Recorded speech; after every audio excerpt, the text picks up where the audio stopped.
நிறைய பேர் சில பேர் யோசிப்பாங்க, இளநீர்லாம் விலை கூடிக்கிட்டே இருக்கு, ஒரு காலத்தில் 4 ரூபா 5 ரூபாய்க்கு விற்றது இன்னைக்கு 30 ரூபா ஆயிடுச்சு, 35 ரூபா ஆயிடுச்சுன்னு சில பேர் இதுக்கு 10 ரூபாய்க்கு ஒரு பாட்டிலில் நம்ம கூலாக வாங்கி குடிச்சிக்கலாம் அப்படின்னு சொல்லிட்டு குளிர்பானங்களை நோக்கி போறாங்க. ரொம்ப தவறான ஒரு விஷயம். இன்றைக்கு அது 30 ரூபாயோ இல்லை 35 ரூபாயோ ஆனால் கூட அதற்கு நாம் செலவழிக்கக்கூடிய பணம் உண்மையிலேயே பொருத்தமான ஒரு விஷயம்.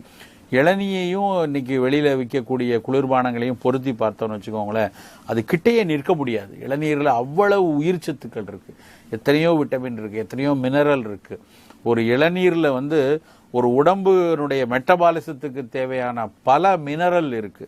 இன்னொரு இதை பொருத்தி பார்க்குறாங்க, ஒரு மாட்டுப்பாலையும் நம்ம இளநீரையும் வச்சு பார்த்தோம்னா நிறைய பேர் மாட்டுப்பால் பசும்பாலை ரொம்ப வசதியாக பார்ப்பாங்க. ஆனால் உண்மையிலே பார்த்தீங்கன்னா பசும்பாலில் இருக்கக்கூடிய சில முக்கியமான எசென்ஷியல் அமினோ ஆசிட்ஸை விட இளநீரில் அந்த